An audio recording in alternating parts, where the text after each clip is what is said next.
স্বর্ণের ব্যবসার চাইতেও কিন্তু দ্বিগুণ ব্যবসা এই ময়লার ব্যবসায়, ঠিক ডায়মন্ডের ব্যবসার চাইতেও কিন্তু দ্বিগুণ ব্যবসা এই মাজার ব্যবসা। এত টাকা অবাক হয়ে যাইবে। বিশাল বিশাল ওয়াজ মাহফিল করে, লক্ষ লক্ষ টাকা বায়না করে একটা ওয়াজি নিয়ে আসে, অথচ সেই সমস্ত এলাকার ভিতরে একটা মসজিদের ইমাম সাহেব সে কিন্তু বেতন পাইতেছে না ঠিক মতন। একটা ইমাম সাহেবের পরিবার ওষুধ কেনার মতো টাকা নাই। এমন কোনো জঘন্য কাজ নাই, এমন কোনো জঘন্য পাপ নাই যে ওই সমস্ত দরবারগুলোর মধ্যে হইতেছে না। প্রকাশ্য গাঁজা খাওয়া হইতেছে, প্রকাশ্য নারীদের নাচানাচি হইতেছে, প্রকাশ্য ছিনতাই হইতেছে, প্রকাশ্য ঠেকবাজি হইতেছে, প্রকাশ্য সিন্ধুক লুট হইতেছে, প্রকাশ্য বস্তা বস্তা টাকা আত্মসাৎ করে হইতেছে।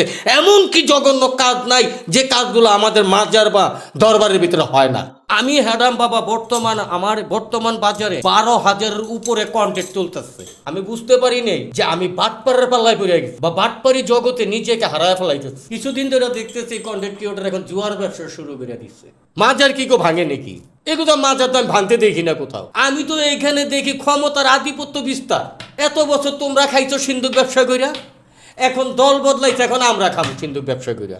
43টা বস্তা বুঝাই টাকা, 43 বস্তা টাকা, 43 বস্তা টাকা, টাকা ফ্লোর বইরা বিছাইয়া দিচ্ছে। এই টাকাগুলা কোথায় যায়? শুনলো তো মাথা খারাপ হয়ে যায়। এত বড় বড় রাগব বলে খায়, তাগো এত মোটা যে গভর্নমেন্টের একজন আইনের লোক, একজন জেলা প্রশাসক তারে ওইখানে শান্তি দেয় নাই। এই টাকাটা কোন পর্যন্ত গেলে, কত দূর পর্যন্ত গেলে একজন জেলা প্রশাসককে রাতারাতির ভিতরে বদলি করা যাইতে পারে? আপনি একটা বিশেষ এজেন্টের লোক। হ্যাঁ, অবশ্যই আমি বিশেষ একটা এজেন্টের লোক। তো সবকিছু বোঝার পর আপনি কাজ করেন না কেন? এই না, কাম করে কয় টাকা পাবো? সারা দিন গাদার মতো খাটাই আপনি মারে দিবেন 500 টাকা 600 টাকা, আর সারা দিন ভিক্ষা করে বাটপারি করে আমি পাবো 1800 2000 2500 টাকা। কামের ডরে হইছি পাগল, আর আপনি আমার এখন পাগল কাম করবার লেগে। এটা হইলো? আপনাদের এই ভিডিওটা রিলিজ হওয়ার পর আমার যে গুলি করে মারবো না তার কোনো গ্যারান্টি আছে? আমরা একেবারে সর্বপ্রথম আপনার কাছ থেকে একটু জানতে চাই যে আপনার নাম হ্যাডম বাবা কেন, এবং হ্যাডম বাবা হলো কেন? এই নামের পিছনের কারণটা কি? মানুষে বিভিন্ন বাবার নাম ধারণ কইরা সমাজে বিভিন্ন স্তরে বসবাস করতেছে। তা আমি মনে করছি এটার ভিতরে না জানি অনেক কিছু আছে।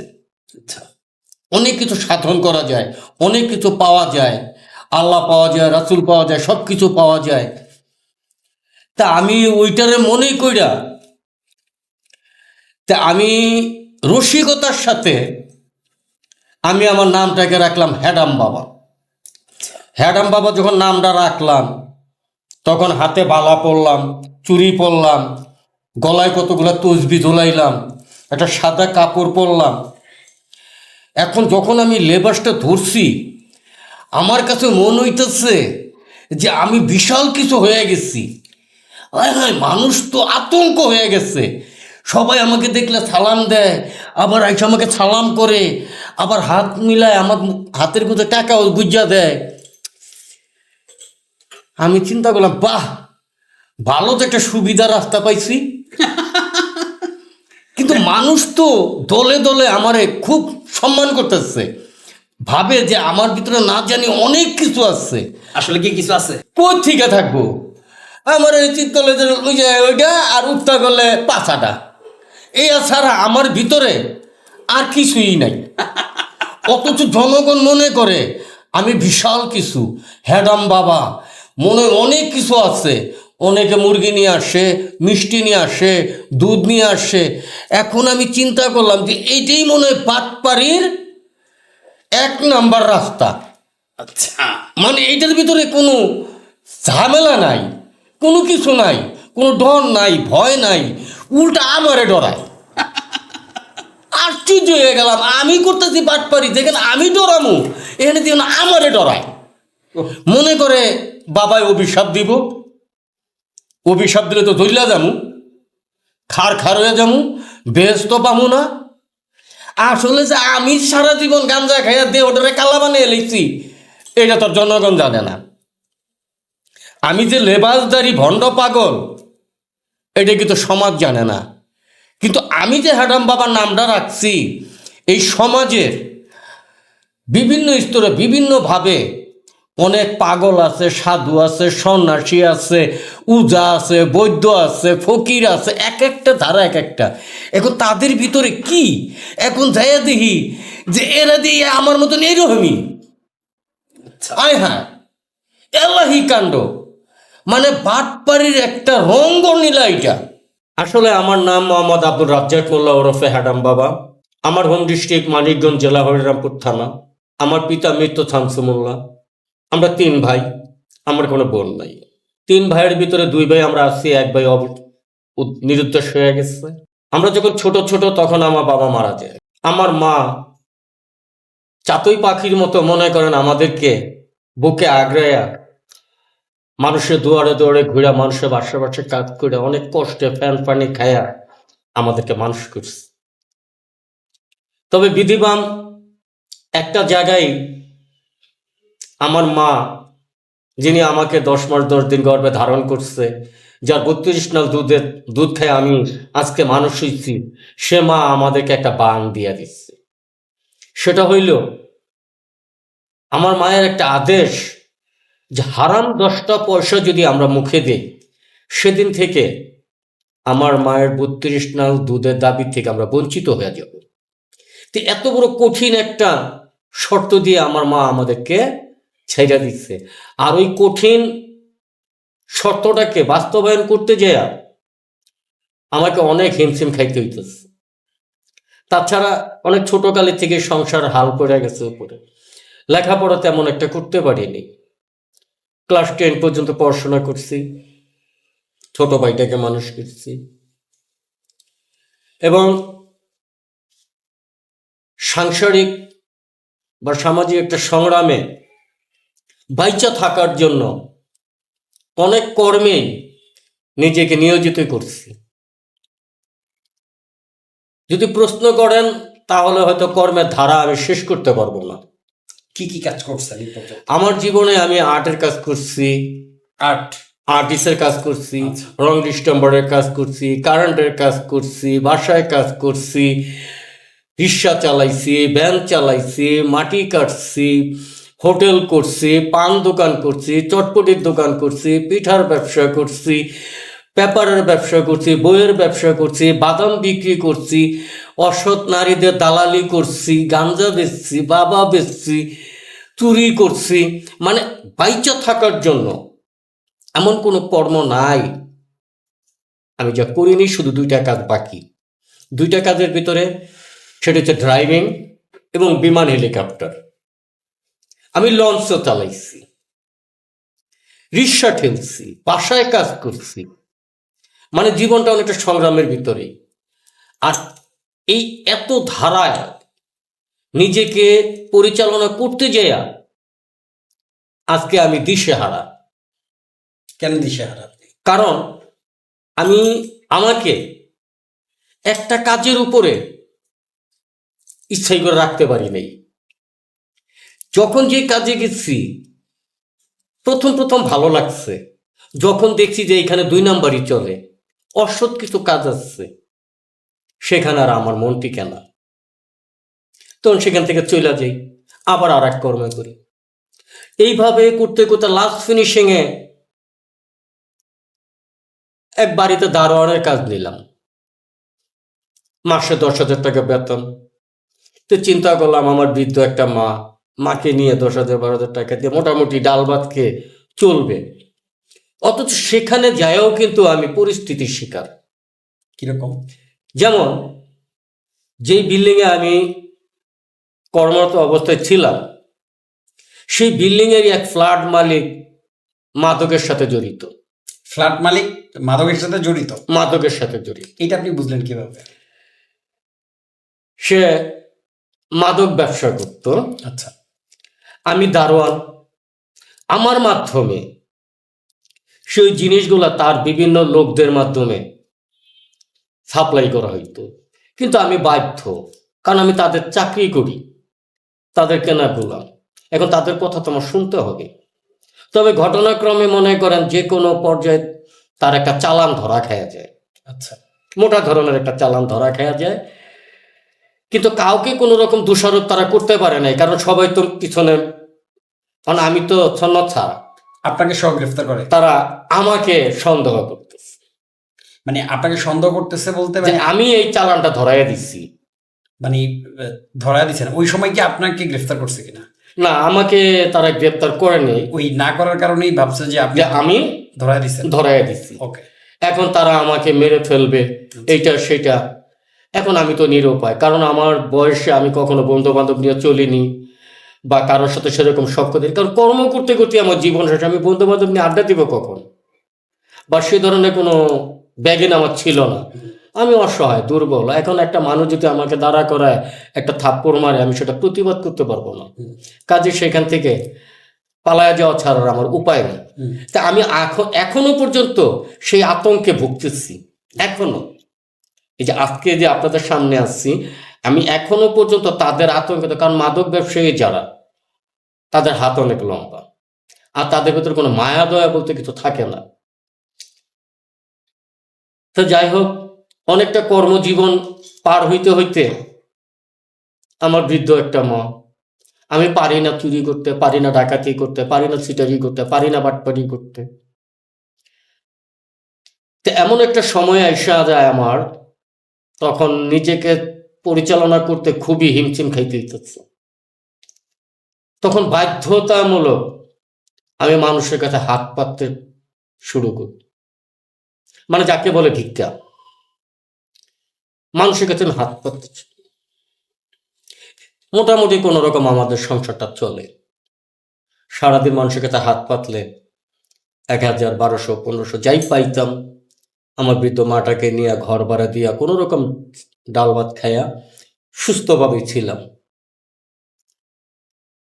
তা ভাগ্যে তো সুখ বেশি দিন হয় না, আর বেশি সুখের সন্ধান করতে গেলে সেটাও আল্লাহ পাক গ্রহণ করে না। কারণ আমি নিজেই ভুলে গেছি যে আল্লাহ পাক ধৈর্যশীলকে পছন্দ করে।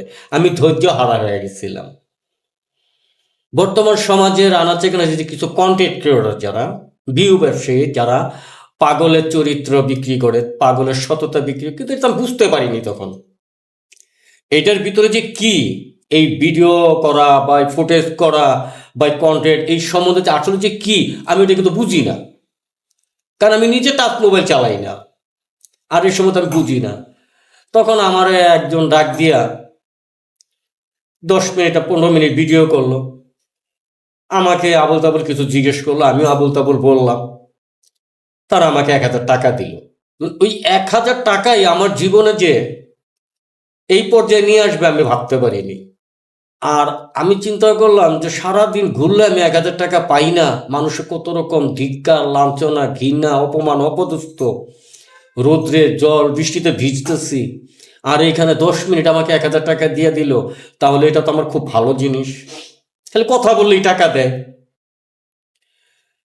তা আল্লাহর কি একটা অশেষ মেহেরবানি যে আমার ওই ভিডিওগুলো তারা পর্যাপ্ত পরিমাণ ভাইরাল হয়। আচ্ছা, যখন ভাইরাল হয়ে যায়, কি বিষয় ছিল ওই ভিডিওগুলা? ওই ভিডিওটা ছিল একটা পাগল বিষয় নিয়ে, মানে আমাকে জিজ্ঞেস করছিল যে আপনার এই চশমা দিয়ে কি করেন। তা আমি বলছি আমার এই চশমা দিয়ে আমার 7 তলা বাড়িগুলো দেখি। কই তসবি দিয়া কি করেন? আমি কি তসবি দিয়ে আল্লাহর কাছে কই আল্লাহ টাকা দাও, আল্লাহ টাকা দাও, আল্লাহ টাকা দাও, মানে এই ধরনের আর কি। মানে ওনারা শেখায় দিচ্ছে, আপনি ওইগুলা বলছেন ওইগুলোর উপর ভিত্তি করে? এরা যেভাবে শিখায় সেভাবে বলতেছি। আচ্ছা, তো মোটামুটি ভাইরাল হয়ে যাচ্ছে। তো ভাইরাল হওয়ার পরে 2 দিন পরের থেকে দেখি এই কন্টেন্ট ক্রিয়েটর ডাকে, ওই কন্টেন্ট ক্রিয়েটর ডাকে, মানে আমার এখন আস্তে আস্তে যেমন পচা বেগুন দাম বাড়ে, মানে সেরকম আমার আর কি একটু দাম বাড়তেছে। মানে অনেক নিজের কাছে নিজেকে খুব হ্যাডাম হ্যাডাম মনে হইতেছে, যে এতদিন নামে ছিলাম হ্যাডাম, এখন যে আসলেই মনে হয় আমি হ্যাডাম। আচ্ছা। এখন দেখি 10 মিনিট ভিডিও করে 500 টাকা দেওয়া যায়। ভিডিও ভাইরাল হওয়ার পরে হ্যাডম বাবার হ্যাডম বেড়ে গেছে। হ্যাডাম বাইরে গেছে। আচ্ছা, ভিডিও করে 1000 দেওয়া যায়, ভিডিও করে 500 দেওয়া যায়, দেখতে মোটামুটি ভালোই চলতেছে। আবার রাস্তায় নামলে যুব সমাজের থেকে পোলাপাট বৃদ্ধ সবাই একটা রসিকতার সাথে ডাক দেয়, এই হ্যাডাম বাবা, মানে নিজের কাছে নিজে খুব একটা হ্যাডাম হ্যাডাম মনে হয়। আচ্ছা, আচ্ছা। এই লাইনে আসলেন কিভাবে? মানে আপনার হচ্ছে এই যে মাঝাবি বা আপনার বর্তমান যে লেবাস বা আপনার যে বর্তমান চলন বলুন, তো এই লাইনে আসলেন কিভাবে, কবে থেকে? আমি যখন নাকি হ্যাডাম বাবা নামটা রাখলাম, এই লেবাসটা ধারণ করলাম, এই লেবাসটা কিন্তু এক হিসাবে একটা বাটপারি টাইপের, মানে একটা কৌশলগতভাবে, মানে একটা রং করার জন্য নিয়েছিলাম আর কি, যে আমি 2-1 দিন রং করব, বাটপারি করব, মানে পাগলদের সাথে মিশবো, মানে তাদের সাথে চলাচল করব, বসবো, দেখবো যে কি। এই দেখতে দেখতেই যায় দেখলাম যে এখানে ভালো একটা ব্যবসা প্রতিষ্ঠান, কারো কথা চাইতে হয় না, কর্ম করতে হয় না, কাম করতে হয় না, কোনো কিছু করতে হয় না। ওই এক জায়গায় ধাম ধরে বয়ে রইছি, পাবলিক আইতাছে বিরিয়ানির প্যাকেট লইয়া, কলা রুটি আর 7 আপ, আবার কেউ মুঠ ভরে টাকাও দিয়া যাইতেছে, খালি কয় বাবা একটু দোয়া করেন।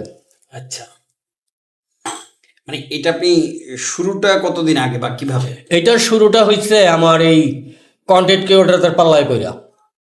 আচ্ছা, কন্টেন্ট ক্রিয়েটররা আপনারা বাবা বানাইছে? এই কন্টেন্ট ক্রিয়েটররাই আমাকে এই লেবাসটা পাকাপোক্তভাবে ধারণ করার জন্য মন মানসিকতা সৃষ্টি করছে। কারণ আমি তো এই লেবাসে ছিলাম না, আমি তো একটা সাধারণ মানুষ ছিলাম। সাধারণ পরিবেশে হয়তো আমি 10 জনের কাছে চায়া খাইছি, 10 জনের কাছে হাত পাচ্ছি, কিন্তু আমার এই লেবাসটা ছিল না। কিন্তু আমি বুঝতে পারি নাই যে আমি বাটপাড়ার পাল্লায় পড়ে গেছি, বা বাটপাড়ি জগতে নিজেকে হারায় ফেলাইতেছি। কিন্তু যখন বুঝলাম, তখন এই রাস্তা থেকে ফিরে আসার মতন আর নাই, রাস্তা তৈরি হয়নি। কারণ এখন সবার কাছে পরিচিত হয়ে গেছি, হ্যাডাম বাবা নামে সবার মাঝে একটা আলোচিত হয়ে গেছি। আর এই হ্যাডাম বাবা নামের উপর আমি একটা ব্যবসার একটা সোর্স খুঁজে পাইছি। বিভিন্ন মাজারে, বিভিন্ন দরবারে, বিভিন্ন অনুষ্ঠানে যে পাগলদের যে আনাগোনা, এত দলে দলে মানুষ যে তাদেরকে সেবা দিতেছে, ভক্তি দিতেছে, টাকা পয়সা দিতেছে, ঘরে খাবার নাই, বউ ছেলে মেয়ে না খায় রইছে, অথচ টাকা পয়সা নিয়ে কি করে পাগলরে দেয়, দরবেশরে দেয়, উজারে দেয়, সাধুরে দিতেছে। আমার খুব একটা আগ্রহ জাগলো যে এদের ভিতরে কি আছে, কি এমন কামলিয়া তাদের ভিতরে আছে, কি তাদের অলৌকিক ক্ষমতা তাদের ভিতরে আছে, যারা এত অনায়াসে, এত সুন্দরভাবে, এত আলিশানভাবে জীবনযাপন করতেছে। এই দেখতে যাই আমি নিজেই বাবা হয়ে গেছি। আচ্ছা, কারণ বাবার তো শেষ নাই। থালা বাবা, তালা বাবা, কম্বল বাবা, উক্কা বাবা, মাটি বাবা, চুমা বাবা, মানে বাবার কোনো শেষ নাই। মানে সব বাবার সেরা বাবা, এর নাম হচ্ছে হ্যাডাম বাবা। মানে তোর আর কি ভণ্ডামি করস, তোকে চাইতে বড় ভণ্ড এখন আমি, কারণ আমি তোদের ভণ্ডামি রিচার্জ করে খাই। তোরা ভণ্ডামি কইরা খাস, আর আমি ভণ্ডামির রিসার্চ করে খাই। ভালো হয়ে ঘুরছি, ভালোর কোনো মানুষ পাই নেই। কিন্তু এই ভণ্ডামি জগতে যে দেখলাম যে ভণ্ডামি নীলা কত প্রকার, কালার কত প্রকার, ধারা কত প্রকার, তরিকার ব্যবসা, হেদায়েতের ব্যবসা, পীরের ব্যবসা, পাগলের ব্যবসা, ফকিরেনি ব্যবসা, মানে এক একটা ব্যবসা একটা রমরমা ব্যবসা। এই ব্যবসায় আমি উৎসাহিত হইয়া এখন আমি নিজেই বাবা হয়ে গেছি। এখন এমন বাবা হয়ে গেছি, এখন ওই বাবার আমারে দেখলে ডরায়, এখন ওই বাবারও আমারে দেখলে ডরায়। কারণ কি? তবে আমি রিসার্চ এ পর্যন্ত কম করিনি, বহুত করছি। ঢাকা সিটির মধ্যে অনেকে ফকিরি ব্যবসা করে, তাবিজের ব্যবসা, পানি পড়ার ব্যবসা, অমুকের ব্যবসা, তমুকের ব্যবসা, বিভিন্ন ব্যবসা করে। তাহলে আমি কয়েকটা ফকিরের কাছে গেলাম যে ফকির মশাই, আমি তো পাগলামি করি, আল্লাহ রাসুল নাম, আমি তো কুফুরি কাফারি করি না, তা আমার বউটা গেছে গা, তা আমার বউটা একটু আইনা দেন। অনেক খোঁজ লিয়ে যায় দেখি 5 দিন আগে ওই ফকিরের বই গেছে গা। এখন আমি বোধাই হয়ে গেছি না, তাহলে আমার বউ আনার লেগে আইছি ফকিরের কাছে, ও তো ফকিরের বই 5 দিন আগে গেছে গা। কত যে সব ধান্দাবাজি, সবই ফটকাবাজি। এক সময় ছিল এগুলা, তখন এই দেশে সত্যের যুগ ছিল, সত্য কথা মানুষ বলতো, হালাল হারাম এগুলা অনেকটা বিভেদ ছিল, তখন মানুষের কথাই কাজ হইতো। এখন ওই বংশগত ধারাকে তারা রাইখা এখন তারা নিজের একটা ব্যবসা প্রতিষ্ঠান খুলে বয়ে এসছে। আচ্ছা, তাহলে আপনার হচ্ছে গিয়ে বর্তমান সময়ে আবৃত যেহেতু বিভিন্ন মাজারে বিভিন্ন ফকিরদের সাথে বসা আছেন, আপনি বিভিন্ন জায়গায় গিয়েছেন, তো সেই জায়গা থেকে আপনার কাছে কি এখনকার সময় মাজারগুলো সমস্যা আপনার চোখে? এখন বর্তমান যে সমস্ত মাজারগুলা, যে কোনো মাজারে যাইবেন, দরবারে যাইবেন, যাইয়া দেবেন নারীরা যে নাচানাচি, লাফালাফি, নারীদের রঙ্গলীলা দেখে দেহ দেখাইয়া সে কিসের ইবাদত করে আমাকে একটু বোঝার দরকার আছে, আমার জানার দরকার আছে। নারীর ইবাদত, নারীর ভজন, নারীর সবকিছু তার স্বামী। অথচ বর্তমান প্রজন্মে এই যে নারীরা তাদের স্বামীর কথা মানে, সংসারের খবর রাখে, তার ছেলে মেয়েগুলো কী করতেছে খবর রাখে, তার শাশুড় শ্বশুরি কী করতেছে খবর রাখে, তাদের বাবা মা কী করতেছে খবর রাখে, তারা কিসের আশায়, কিসের লোভে এই যে মাজারে যাইয়া এই যে কাপড় চুপড় হালাইয়া এটা কি বুঝাইতে চাইতেছে জনগণকে? আর আমাদের দেশের জনগণ শান্ত ভদ্র। যদি সেই রকম অন্য কোনো রাষ্ট্রে হইতো, এই সমস্ত মহিলাগুলারে কাপড় উড়াইয়া পাশা বাড়াইয়া বাইরাইয়া টান টান বানায় ফেলাইতো। আর আমার যদি হাডাম বাবা এরকম ক্ষমতা থাকতো, আমি সর্বপ্রথম এগুলোরে পিটাইয়া এগুলো ঘরবন্দি করতাম। আমি এবাদত কাকে বলে? নামাজ নাই, রোজা নাই, স্বামীর সংসার নাই, শ্বশুর শাশুড়ি নাই, ওই পীরের দরবারে করলে কি পাইবা? এইটা হচ্ছে ভণ্ডামের একটা কৌশল। আচ্ছা, এইটাও ভণ্ডামের একটা কৌশল। আর এই ধরনের কৌশলগুলো যারা করে তারা আমাদেরকে কি বুঝাইতে চাইতেছে? আমি পাগল, আমি আসন দেখি, আসনের মধ্যে মোমবাতি জ্বালায়, ঘরে কিন্তু চাউল নাই, বাজার নাই, অথচ 500 টাকা দিয়ে 1000 টাকা দিয়ে মোমবাতি জ্বালায় আগুন ধরাইয়া দিয়া এই যে সায়েন্সের মতন আমি বইয়া রয়েছি, মনে হয় যেমন আমি আল্লাহর বিশাল একটা কিছু। আসলে কিন্তু আমি তো মুইটা পানি হলই নেই। আবার আমার চতুর্পাশে সুন্দরী সুন্দরী রমণী বয়ে রয়েছে। আমি কি বুঝাইতে চাইতেছি এখানে? এখানে কি বুঝাইতে চাইতেছে আমি এটার ভেদ বুঝলাম না। আর এই ভেদ কি জনগণ কখনো জানতে চাইছে? যেটি কি? আসন তো থাকবে তোমার ঘরে, আসন থাকবে তোমার অন্তরে। তুমি 5 ওয়াক্ত নামাজ পড়ো, রোজা করো, হালাল হারাম বাইসা চলো, সমাজকে নিয়ন্ত্রণ করো, বাবা মার আত্মীয় স্বজন পাড়া প্রতিবেশী সংসারকে নিয়ন্ত্রণ করো, কর্মকে প্রাধান্য দাও। তোমার এগুলা করা লাগে? কিন্তু এগুলা কি? এখন আমি যাই দিই তো হয় এটাও একটা ব্যবসা। ওই যে সেজদা দিয়া 50 টাকা দিয়া গেছে, মানে 50 টাকা করে 10 জনে দিলে 500 টাকা লাগে কি? আর কিছু লাগে? আবার আমার হাত পাও টিপতে আছে, বাবা বাবা কত আরাম! এত সুন্দর আরাম, এত সুন্দর আলিশান ব্যবসা, তাহলে আমি হ্যাডাম বাবা এডি করুম না, করবো কি আর একজনে? আচ্ছা, তাহলে আমি হ্যাডাম বাবা, আমার হ্যাডামটা কি কম?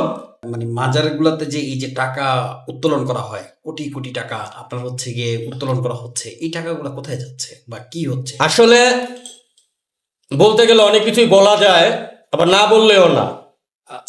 বাংলাদেশটা আমাদের অলিয়া উলিয়া গাউত কুতুবের দেশ। আমাদের দেশের আনাচে কানাচে বিভিন্ন অলিয়া উলিয়া আল্লাহর নেককার বান্দারা শুয়ে আসছে। তবে আমি এতটুকু জানি যে মৃত মানুষের কাছে কিছু নাই। যদি কেউ চ্যালেঞ্জ করে বা বলে যে মৃত মানুষের কাছে কিছু আছে, তাহলে তার সাথে আমার বুঝার আছে। তবে হ্যাঁ, কেউ বলে যে আল্লাহর নেককার বান্দাদের মৃত্যু নাই, হ্যাঁ, সেটা পর অন্য ধারায় পৃথিবীর থেকে তোফাত হয়ে তার চলে দিতে গেছে। আমাদের নবী যারা আসছে তারাও চলে গেছে, আর পীর পাগল যাতে তো যাবেই। এখন এই যে মাজারের যে একটা পরিবেশ, এই মাজারটা হচ্ছে ইবাদতের জায়গা, একটা আউলিয়ার বাড়ি, একটা পবিত্র স্থান। সেখানে মানুষ যায় বিভিন্ন দেশ দেশান্তর থেকে, বিভিন্ন এলাকা থেকে। ওইখানে বিভিন্ন ধরনের পাগলেরা আসে, বিভিন্ন শরণার্থীরা আসে। তো এই মাজার তো কারো একক ভিত্তি না, এটা 10-এর সম্মিলিতভাবে এই মাজারটা পরিচালনা হয়। অথচ এই মাজারগুলোর ভিতরে প্রতি মাসে মাসে দেখবেন এমন এমন মাজার আছে, বস্তায় বস্তায় টাকা আসতেছে, বস্তায় বস্তায় বস্তায় বস্তায় টাকা আসতেছে। অথচ সেই মাজারে যে পাগলেরা রয়ে গেছে, যে দূর দূরান্ততে আগত যে শরণার্থী যারা আছে, যারা ইবাদতের জন্য আসছে বা দর্শন দেওয়ার জন্য আসছে, অথচ তাদের কপালে এতটুকু পাতলা খিচুড়িও জুটে না। তাহলে আমার কথা, এই টাকাগুলো কারা খায়? আমার মতো হ্যাডামালারা খায়। এই আমাদের মতো কিছু কিছু হ্যাডামালারা এই টাকাগুলোকে নিয়ে বিলাসী জীবন যাপন করে। বাংলাদেশে এমন এমন কিছু কিছু মাজার আছে, যে সমস্ত মাজারে মাসে মাসে বস্তায় বস্তায় টাকা আসে। যেমন এই যে কিছুদিন আগে আমাদের পাগলা মসজিদ, কয়েক কোটি টাকা আসছে, কয়েক কোটি টাকা, কোটি টাকা, 43টা বস্তা বুঝাই টাকা, 43 বস্তা টাকা, 43 বস্তা টাকা, টাকা ফ্লোর বইরা বিছাইয়া দিচ্ছে। এই টাকাগুলা কোথায় যায়? এই টাকাগুলা কি সঠিকভাবে পরিচালনা করা হয়? এই টাকাগুলা কারা খাচ্ছে? কোথায় যাচ্ছে? এই যে কিছুদিন আগে আমাদের সিলেটের শাহজালাল বাবার দরবারে সিন্দুকগুলাকে ছিলগালা করে দিচ্ছে আমাদের জেলা প্রশাসক। সেটা কেন দিচ্ছে? যাতে এই টাকাগুলা কোনো অসৎ পথে বেলাইনে ব্যয় না হয়, যা মাজারের ফকির সন্ন্যাসী বা আগত যারা আছে তাদের উপরে এটা ব্যয় করা হবে। কিন্তু এই টাকাগুলা কারা খায়? শুনলো তো মাথা খারাপ হয়েছে। এত বড় বড় রাঘব বলেরা খায়। রাঘব এত মোটা যে গভর্নমেন্টের একজন আইনের লোক, একজন জেলা প্রশাসক, তারে ওইখানে শান্তি দেয় নেই, তারও ওইখান থেকে প্রত্যাহার করে দিচ্ছে। তাইলে আমি হ্যাডাম বাবা তো কি কমু আর, কারণ আমারে তো 2 দিন পরে ফু দিয়ে ঠুস করে দিব না, তুরাক নদীতে ফালায় আমারই বা অবিশ্বাসে কি।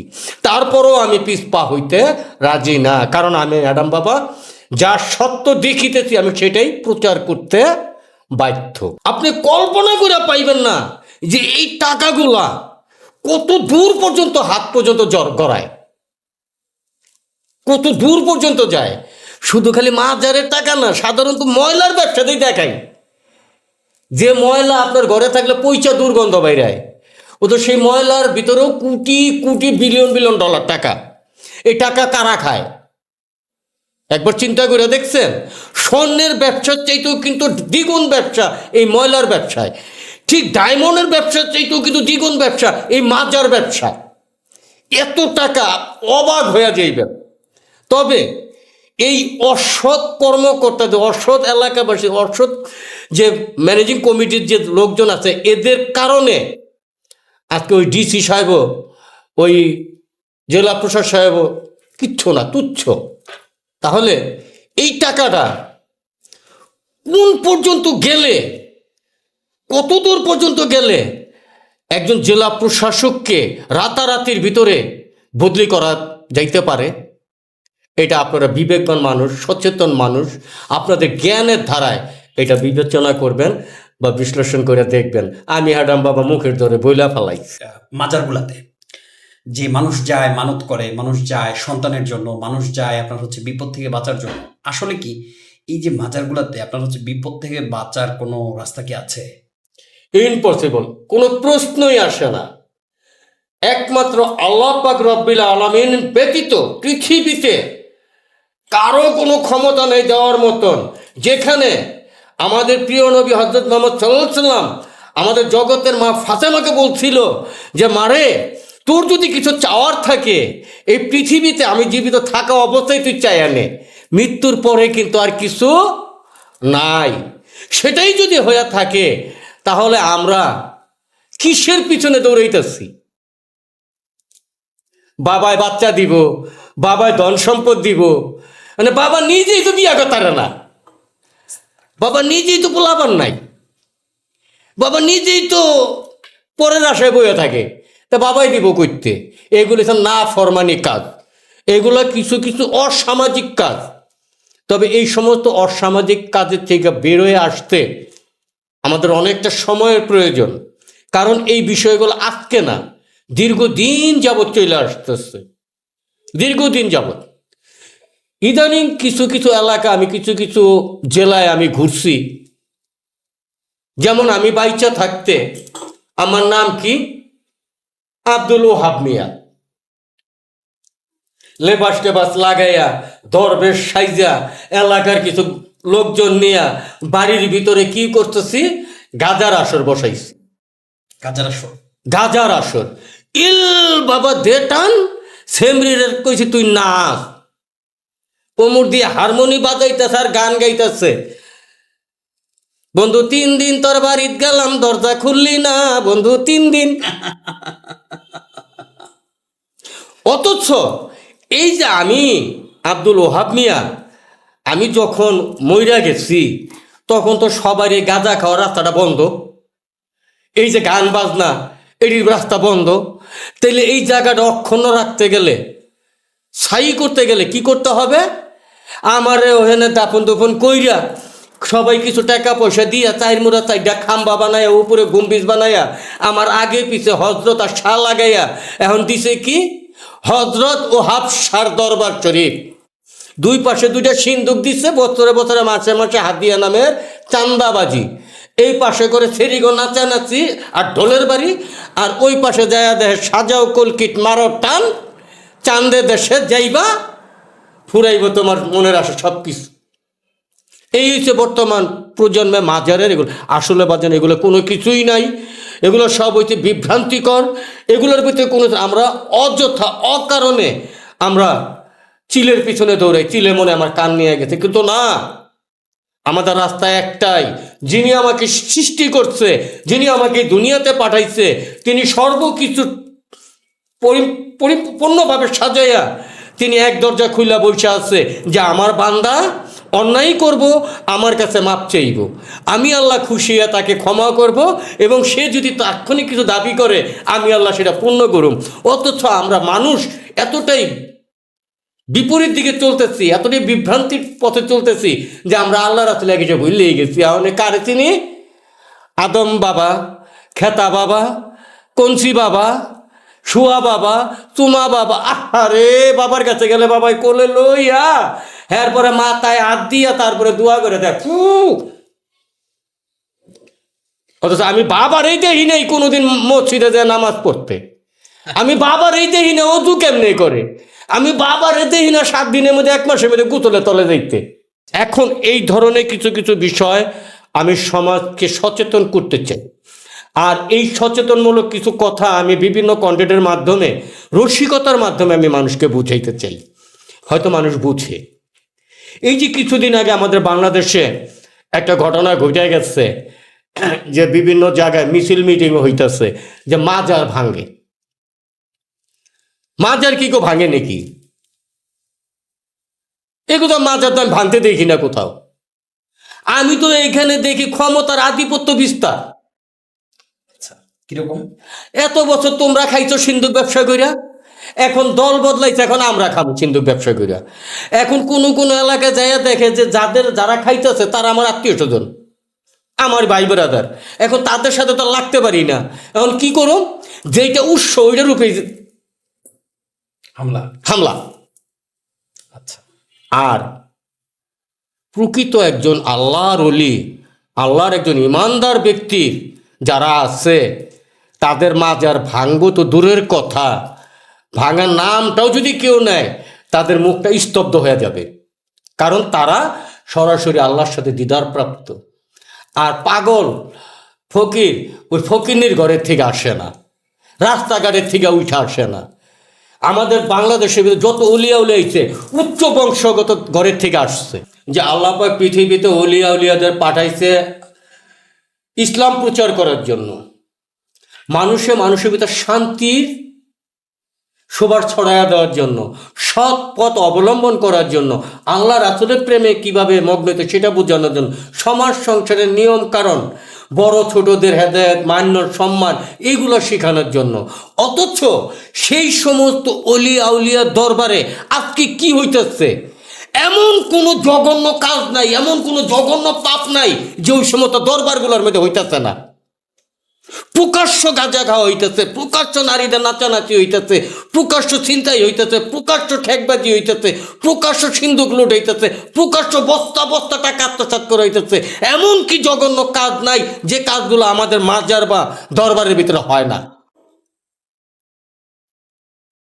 অথচ এই সমস্ত দরবারগুলো যে পরিচালনা কমিটি, তাদের হাতও এত লম্বা আর এত শক্ত আর এত দূর পর্যন্ত যে তাদেরকেও কেউ কিছু করতে পারতেছে না।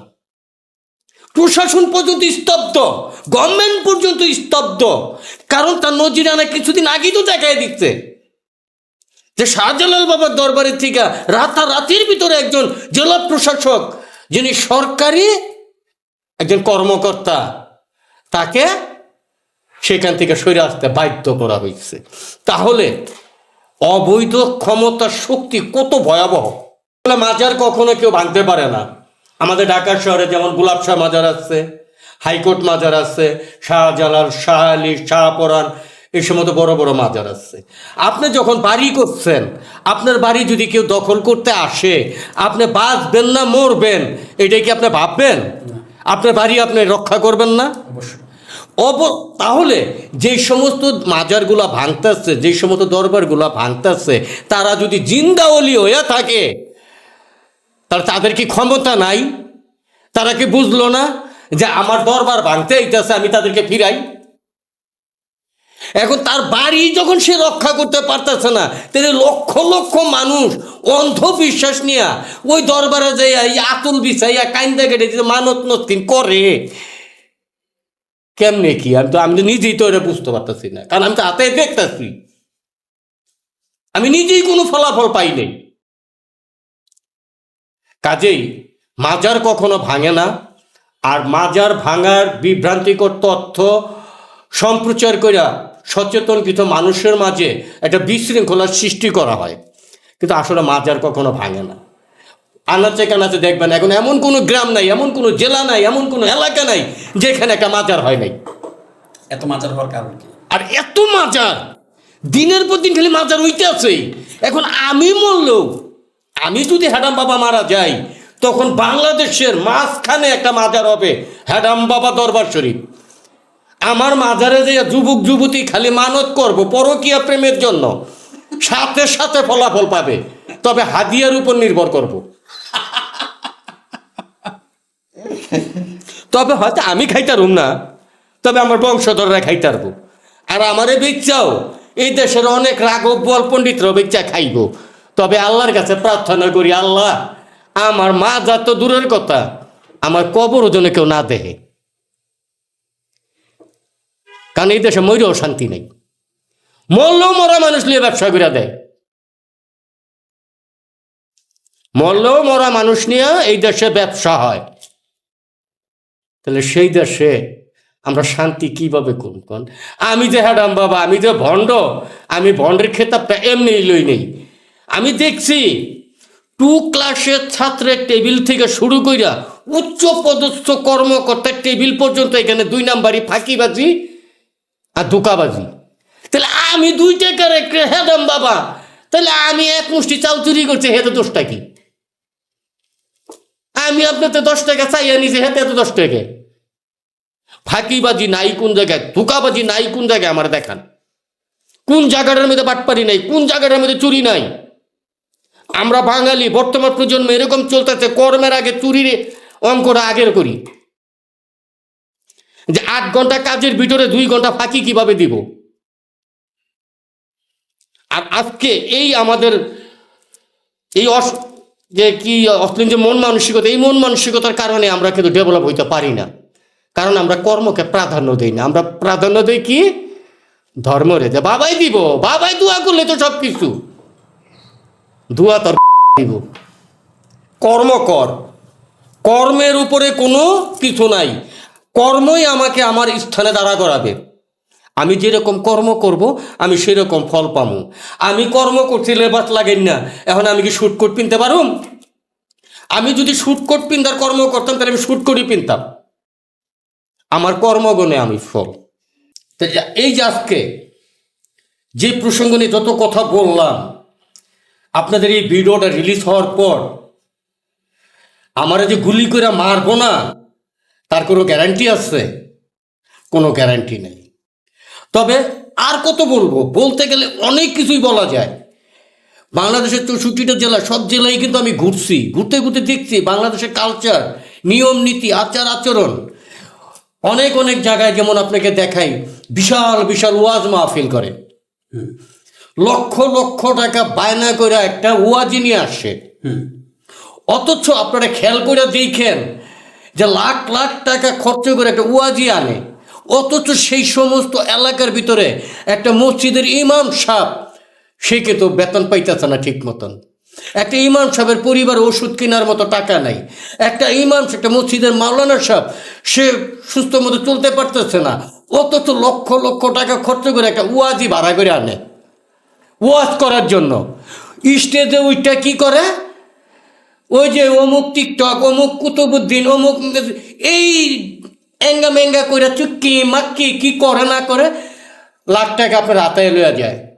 দর্শক, আপনারা ওগুলো না কইরা, আমি হ্যাডাম বাবা, আমারে আপনারা দাওয়াত কইরেন, আমাকে এক টাকাও দিতে হবে না।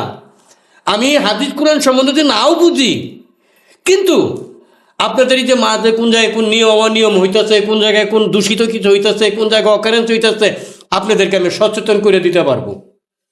আর আপনাদের কাছে আমার অনুরোধ, আপনারা ওই টিকটকের ওই যে তাহিরি পাহেরি অমুক তমুক, এই যে ন্যাচারাল যে ওয়াজ মাহফিল, এগুলা বাদ দিয়া আপনারা সামাজিকভাবে আপনাদের অত্র এলাকার মসজিদের উন্নয়নের দিকে নজর দেন।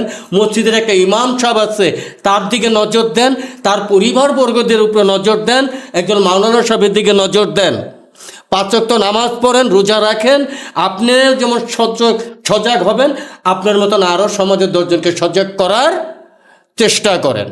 আমার যে হালাইয়া যে গুতাইব না, তার তো নিশ্চয়তা নাই, কারণ এটা বাংলাদেশ বলে কথা। উচিত কথা কইছেন তো মাইর খাইছেন, কারণ এই দেশে উচিত কথা বইলে শান্তিতে ঘুমানো যায় না।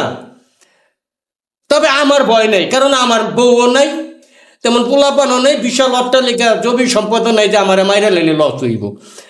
আমাকে মারে মারুক, গুলি করুক, পারাক, যাই কিছু করুক, আমি সত্য যেগুলো চলতেছে, বিধান চলতেছে, সেগুলো আমি সমাজের কাছে তুইলা ধরবই। তাতে আমার বুকের রক্ত দিতে হয়, আমি দিয়া দেবো, তাতেও কোনো আমার সমস্যা নেই। তাছাড়া আপনাদেরকে আরও একটা সত্য জিনিস আমি আপনাদের সামনে নাই নাও পারতেছি না, এতক্ষণ যত কথাই আমরা বলতেছি, এখন একটা গুরুত্বপূর্ণ বিষয় আমার চোখে বাজছে, কিন্তু আপনাদের চোখে বাজছে কিনা আমি জানি না। আমাদের বাংলাদেশের জাতীয় সংসদ, যেখানে বাংলাদেশের আইন প্রণয়ন হয়, ন্যায় অন্যায়ের বিচার বিভাগ করা হয়, যেখানে আইন প্রণয়ন করা হয়, রাষ্ট্রের ভবিষ্যৎ ওইখানে নির্ধারণ করা হয়, অথচ সেই সংসদ ভবনের পাশে গুরুত্বপূর্ণ একটা জায়গা, ঢাকা সিটির ভিতরে সবচেয়ে সম্মানিত একটা পার্ক, জিয়া উদ্যান, যেই জিয়া উদ্যানে শায়িত আছে বাংলাদেশের সাবেক রাষ্ট্রপতি মেজর জিয়াউর রহমান, এবং সেখানে শায়িত আছে 3 বারের প্রধানমন্ত্রী বেগম খালেদা জিয়া। অথচ সেই পার্কে বর্তমান পরিস্থিতি যে কি, সমাজ কি দেখে না?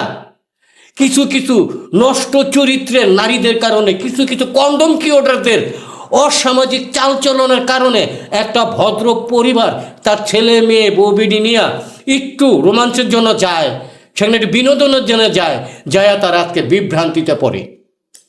তবে আমি বর্তমান সরকারের মাননীয় প্রধানমন্ত্রী জনাব তারেক রহমানের কাছে আমি ক্ষুদ্র একটা নিশ্চিত একটা পাগল হ্যাডাম বাবা, আপনাদের কাছে আমার বিনীত অনুরোধ যে এই যে একটা গুরুত্বপূর্ণ স্থান জিয়া উদ্যান, এই জিয়া উদ্যানের পবিত্রতা রক্ষার্থে বা তার সুশৃঙ্খল পরিবেশ নিয়ন্ত্রণের জন্য আইন শৃঙ্খলা বাহিনীকে যেন সজাগ দৃষ্টি দেন।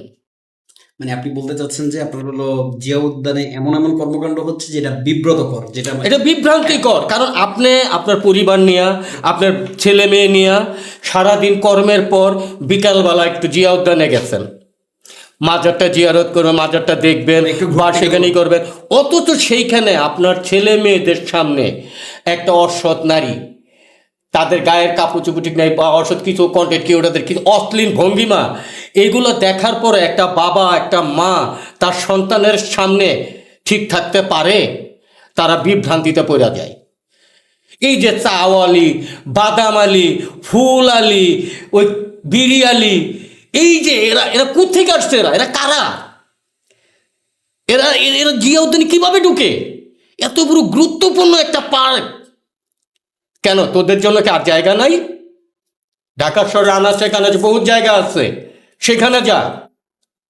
তবে আপনার এই ফুটেজের মাধ্যমে আমি বর্তমান সরকারের কাছে আকুলভাবে মিনত করব এই জিয়া উদ্যানের পবিত্রতা রক্ষার্থে, যাতে এই ধরনের অসৎ নারীদের এবং এই অদক্ষ মানে ভিত্তিহীন টিকটকারদের কবলের থেকে যেন এই উদ্যানটাকে রক্ষা করেন। তাছাড়া আরও কিছু আছে, বলতে গেলে অনেক কিছুই বলা যায়, আর বলবই বা কিভাবে? আমি তো আর এদের রাষ্ট্রের কোনো, আমি তো একটা ভাষ্যবান কচুরি পানা, কারণ আমার মাথায় ছাদ নাই, মাটি গুয়ার নিচে ফিরি নাই। এখন আমার চিন্তাধারা তো মহা বড় বড় বিশাল কিছু। আমার কথা শুনলে মনে হয় যেন আমি না জানি অনেক কিছু। আসলে কিন্তু দুপুরবেলা আমি ভাতও খাইতে পারি নাই, কারণ বাজার করতে পারি নাই, রান্না করতে পারে নাই। দৌড়াইয়া চলে আসছি আপনার এইখানে, আপনি চা বিস্কুট খাওয়াইতেছেন, আমি খাইতেছি, আমার পাওয়ার এটাই। কিন্তু আসলে কিন্তু মূল আমার পিছিয়ে কিছু না। আমি যদি বাংলাদেশের কিছু হইতামই বা এরকম কিছু থাকতো, এই সমস্ত অশ্লীল কর্মকাণ্ড কিভাবে দূর করতে হয় সেটা আমি হাডাম বাবা ভালো করে জানি। কিন্তু আসলে দুর্ভাগ্য যে সবার কপালে সিঁদুর মানায় না, সবার কপালে সিঁদুর মানায় না। তো যাই হোক, অনেক কথাই বললাম। আচ্ছা, তো একটা বিষয় হচ্ছে গিয়ে মানে আপনি তো বিভিন্ন মাজারে গেছেন, বিভিন্ন ধরনের আপনার হচ্ছে গিয়ে ফকিরদের সাথে আপনার উঠা বসা হয়েছে।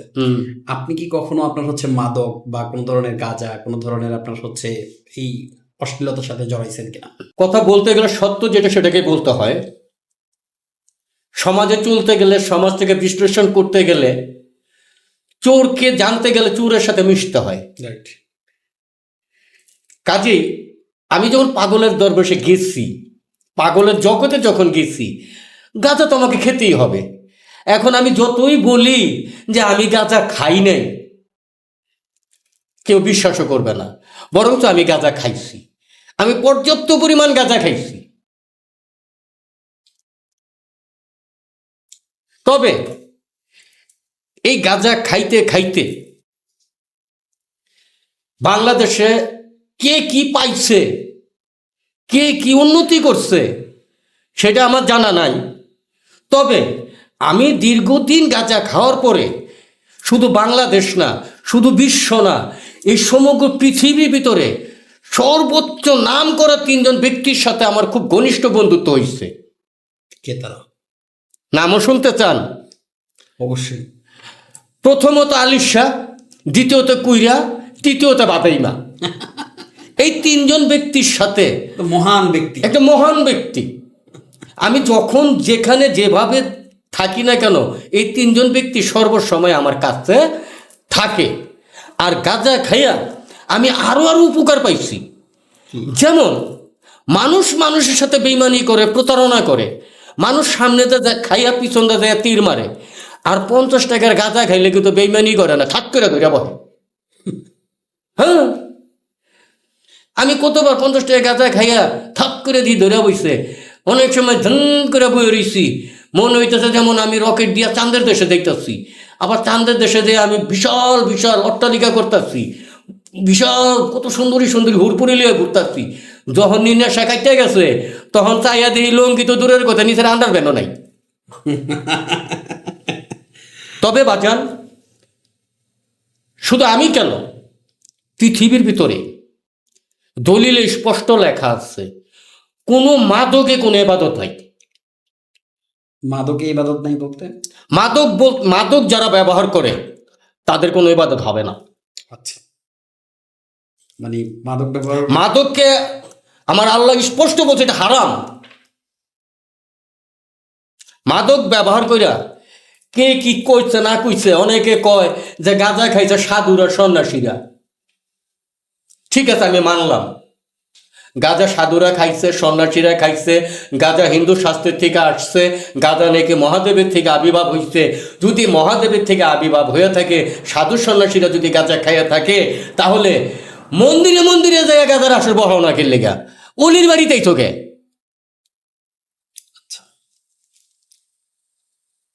অলির বাড়িতে কেন? মন্দিরে মন্দিরে যাও। আপনি কি দেখছেন কোনো মন্দিরে মন্দিরে গাঁজার আসর আছে? আমার চোখে পড়ে। কোনো মন্দিরে মন্দিরে কীর্তনার নামে অশ্লীল কিছু করতেছে? তারাও তো মানুষ, আমরা তো একই আদম জাতির সৃষ্টি।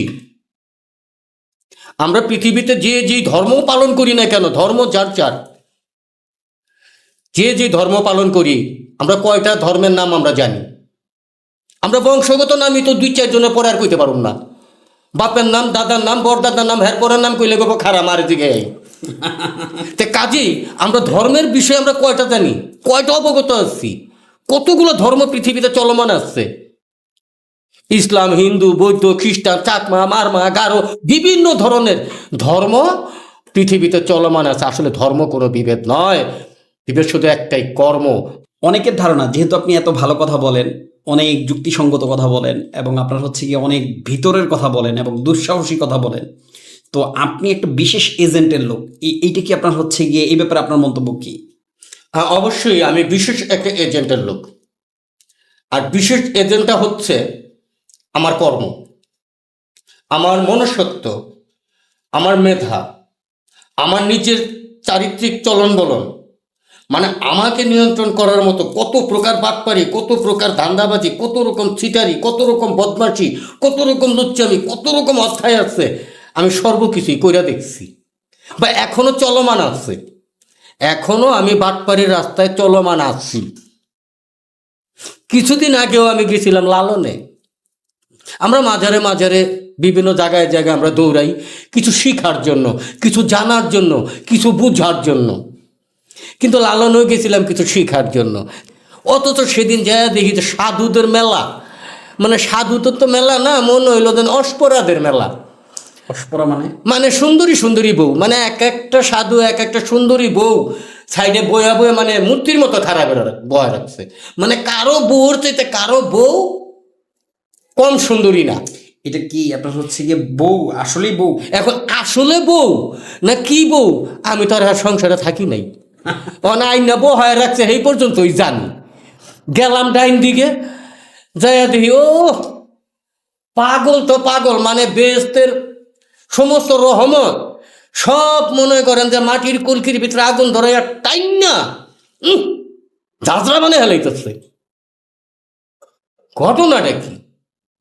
আবার এদিকে দেখি যে বিশাল বড় প্যান্ডেল বানাইছে, এক একজন লালন কন্যা আসে। কি বুঝাইতে চাইতেছ? জনগণ কি কি শিখবে, কোথায় দিয়ে শিখবে? আমাদের দেশের মানুষ যে ভালো কিছু শিখবে, কোথায় যে শিখবে? যাইবেন পীরের কাছে? আরে বাবা, পীর কি এত সহজ? আর বর্তমান যুগে মাইক দিয়ে ডাইকা ডাইকা মুরিদ করতেছে, তার মানে কি হাতের ব্যবসা? হাসরের ময়দানে সুপারিশ করার মতন ব্যক্তি শুধু আমার দয়াল নবী হযরত মুহাম্মদ সাল্লাল্লাহু আলাইহি ওয়াসাল্লাম। ইহা ব্যতীত পৃথিবীতে যত নবী রাসূল আউলিয়া উলিয়া গাউত কুতুব আইছে, কারো কোনো ক্ষমতা নাই আমার জন্য সুপারিশ করার জন্য। কারোই নেই, কারো নাই। একমাত্র আমার দয়াল নবী পারবে আমার জন্য সুপারিশ করার জন্য। আমার দয়াল নবী পারবে আমাকে দুর্যোগের থেকে উত্থান করার জন্য। আমার দয়াল নবী পারবে আমার গজব আযাবের থেকে আমাকে সান্ত্বনা দেওয়ার জন্য।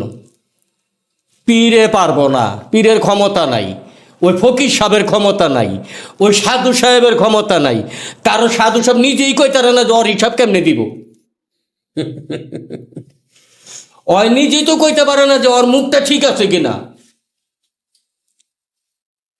যেই মুখ দিয়ে মিথ্যা কথা প্রচার করা হয় সেটা তো মুখ না,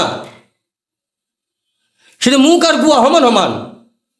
কারণ গুয়াতে যেমন ময়লা বাইরে, মিথ্যা কথা যে মুখ দা বাইরে ওটা গুয়ার সাথে তুলনা করা হয়, কারণ মিথ্যা কথার অপর নামই শয়তান। আল্লাহর প্রকৃত একটা ইমানদার ব্যক্তি যে, সে কখনো জীবন দিব কিন্তু মিথ্যা কথা বলবে না। মিথ্যা কথা বলা মানে কি? আমি শয়তানকে প্রশ্রয় দেওয়া। আর আল্লাহর একজন ইমানদার ব্যক্তি, আল্লাহর একজন আলেম ব্যক্তি, সে কখনোই মিথ্যা কথা প্রশ্নই আসে না। তাকে মাইরা আপনি টুকরা টুকরা করে ফেলাইবেন, সে মিথ্যা কথা বলবে না। আর আমরা সকালবেলা ঘুমে তুইটে ঠাস করে আগে মিথ্যা কথাটা শুরু করি, তাহলে আমরা কত বড় কামেলদার লোক। যেমন আমি হাডাম বাবা আজকে সকালবেলা ঘুমে তুইটেই মায় আমার জিগাইতেছে, কিরে তোর কাছে টাকা আছে? আমি কই নাই, আসলে কিন্তু আমার বালিশে তোলে 150 টাকা আসছে।